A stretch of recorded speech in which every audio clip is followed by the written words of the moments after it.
हिमवंत के वन में कभी एक जंगली महिष रहता था। कीचड़ में सना, काला और बदबूदार, किंतु वह एक सिलवान महिष था। उसी वन में एक नटखट बंदर भी था।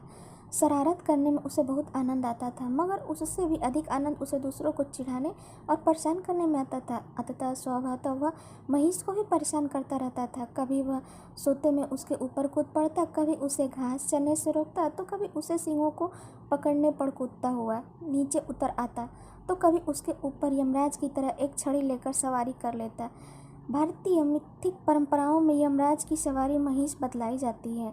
उसी वन में एक वृक्ष पर यक्ष रहता था। उसे बंदर की छेड़खानी बिल्कुल पसंद न थी। उसने कई बार बंदर को दंडित करने के लिए महिष को प्रेरित किया, क्योंकि वह बलवान और बलिष्ठ भी था। किंतु महिष ऐसा मानता था कि किसी भी प्राणी को चोट पहुंचाना सिलवत नहीं है और दूसरों को चोट पहुंचाना सच्चे सुख का अवरोधक भी है। वह यह भी मानता था कि कोई भी प्राणी अपने कर्मों से मुक्त नहीं हो सकता। कर्मों का फल सदा मिलता है। अतः बंदर भी अपने बुरे कर्मों का फल एक दिन अवश्य पाएगा। और उसे एक दिन ऐसा हुआ, जबकि वह महिष घास चरता हुआ दूर किसी वन में चला गया।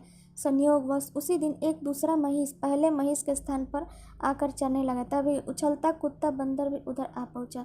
बंदर ने आँव देखी न ताँव, पूर्ववत एक दूसरे महिष के ऊपर चढ़ने की वैसी ही चेष्टा कर बैठा। किंतु दूसरे महिष ने बंदर की शरारत को सहन नहीं किया और उसी तत्काल जमीन पर पटक कर उसकी छाती में सींग घुसेड़ दिया और पैरों से उसे रौंद डाला। क्षण मात्र में ही बंदर के प्राण पखेरु उड़ गए। इसीलिए कहा जाता है कि कर्मों का फल अवश्य ही प्राप्त होता है, देर से ही सही, लेकिन कर्मों का फल जरूर मिलता है। इसीलिए हमें अच्छे कर्म करने चाहिए, बुरे कर्म नहीं करने चाहिए।